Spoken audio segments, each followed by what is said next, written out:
Well, the death of Prince is still under investigation. Evidence is mounting, that the opioid pain medication may have played a role in his death. And experts say his death does shine a painful spotlight on the growing epidemic of opiate addiction here in the United States. It's been growing across the country. Dr.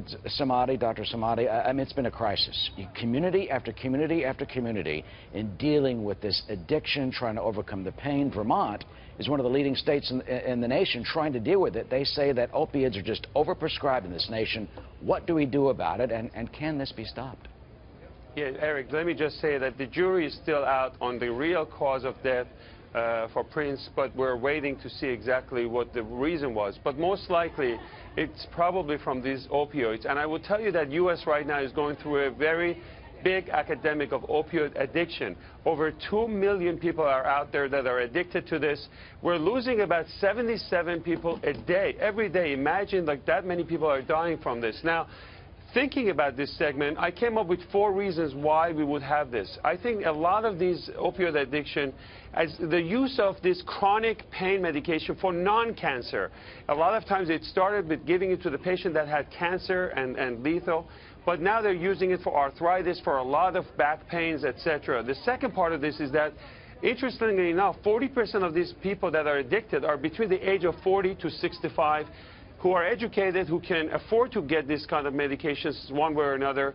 In this particular case, we have the celebrity factor, which is a big problem. And finally, and I want Mark to make a comment about this, I think doctors are also, to some extent, guilty about writing these prescriptions with many refills. These medications are addictive, Eric, as you know, and they can build tolerance, which is a big problem. And once you start mixing it with alcohol, other sedatives, you can really reduce the respiratory breathing, and they can die from this. So we need to break this cycle immediately. But Dr. Siegel, I have a specific question. I know Dr. Samadi wants you to touch on what he talked about, but specifically to that point, do you think the idea that prescriptions have gone digital as well as medical records have gone digital, do you think that this will prevent the overprescribing of certain medications by doctors as well as the deadly patient access?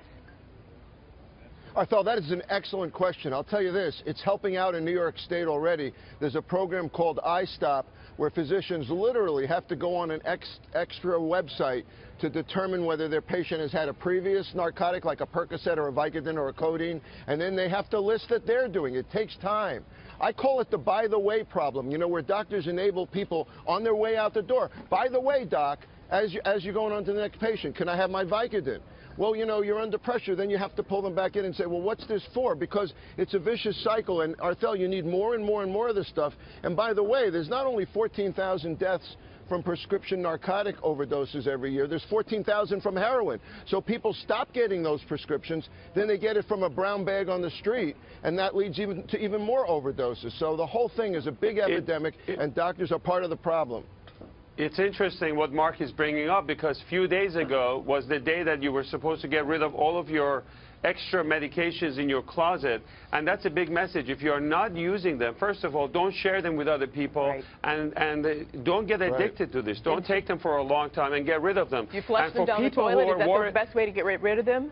Flush them? Yes, absolutely. And the other thing is, if you're exposed to somebody who you may have suspicions of having this kind of opioid toxicity, and you're in the elevator and you see someone collapses, the first thing you do is you open their eyes.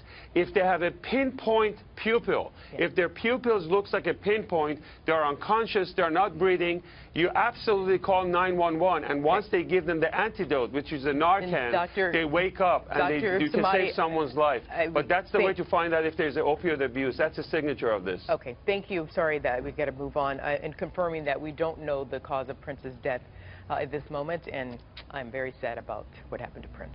Absolutely, it was a loss.